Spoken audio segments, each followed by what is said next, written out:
Jaime I, primo de Elizabeth I, assume o trono inglês e inicia-se assim a Era Stuart, legitimando a monarquia absolutista e causando um péssimo impacto. Revolução Puritana, resposta às medidas extremas de Carlos I. Se inicia uma grande e sangrenta guerra civil. Leveres, Dígeres e o exército novo tipo assumiram seus interesses. Após a execução do rei, a Inglaterra torna-se república. Cromwell assume o cargo de Lorde Protetor Vitalício, criando os atos de navegação.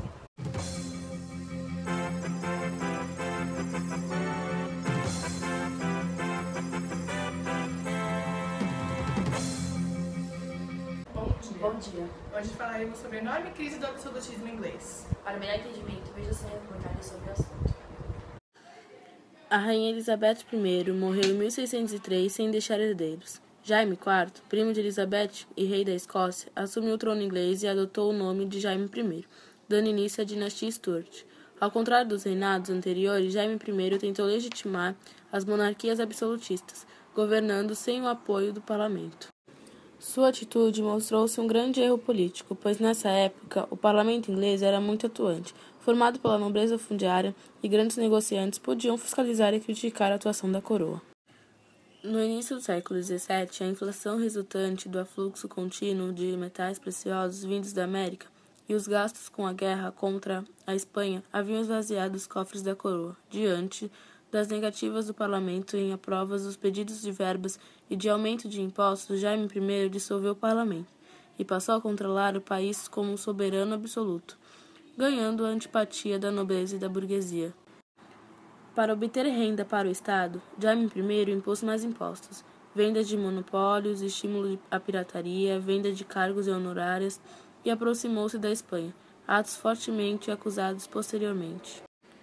Carlos I, filho de Jaime I, assumiu o trono e deu continuidade à política absolutista, dissolvendo também o parlamento por não aprovar suas requisições de fundos. Isso criou uma grande onda de repressão pelo país, com censuras e torturas, acirrando ainda mais os ânimos contra a monarquia. Todas as classes sociais, com exceção da nobreza e da alta burguesia que apoiava o rei, recusavam-se a pagar impostos. Carlos I convocou novamente o parlamento para reunir fundos para desarticular a revolta. Ao invés de obedecer ao pedido de Carlos I, o parlamento impôs uma série de restrições, entre elas a perda do direito de dissolver o parlamento. Essa revolução recebeu o nome de Revolução Puritana. Com o início dessa guerra civil, a Inglaterra se dividiu entre fiéis ao rei e apoiadores do parlamento. Oliver Cromwell, apoiador do parlamento, criou o exército de novo tipo, apoiado maciçamente por toda a população e quase todas as classes sociais, por favorecê-los não por ter nascido ricos, e sim por merecimento.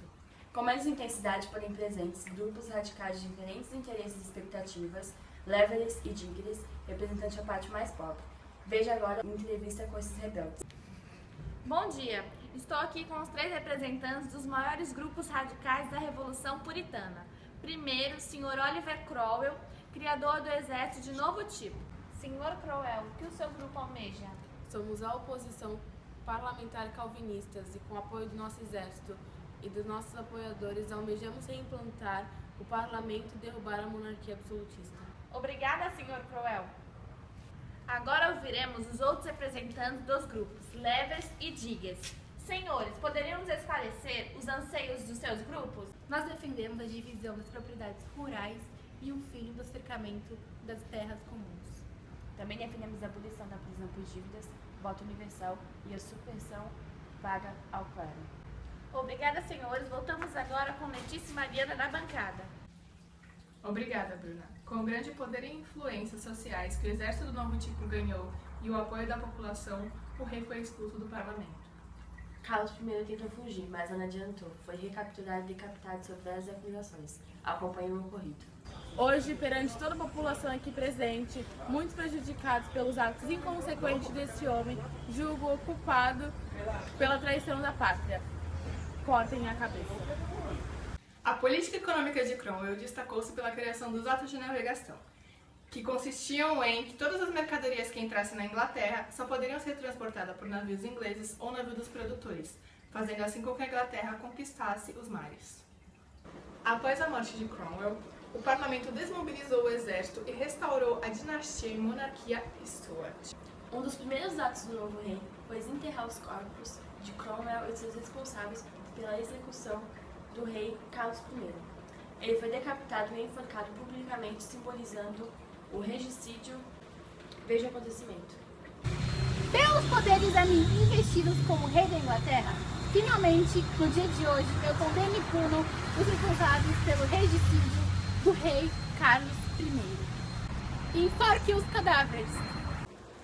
Diante das novas tendências de reforçar novamente o poder monárquico em direção ao absolutismo, o parlamento, com o apoio de várias classes sociais, depôs o rei Jaime II, irmão de Carlos II. Apesar de ter ficado reconhecida como Revolução Gloriosa, essa não se trata de uma revolução, assumiu o trono de Guilherme e sua mulher Maria Stuart. Por fim, Guilherme foi obrigado a jurar a Declaração dos Direitos, que limitava os poderes do rei e o proibia de governar sem o parlamento. E assim se encerra mais o Jornal Monarca. Boa noite. Boa noite.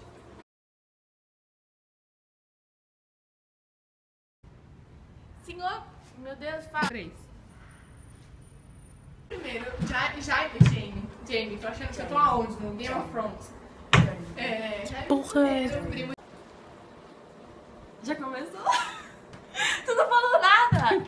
Após a execução do rei, a Inglaterra torna-se república.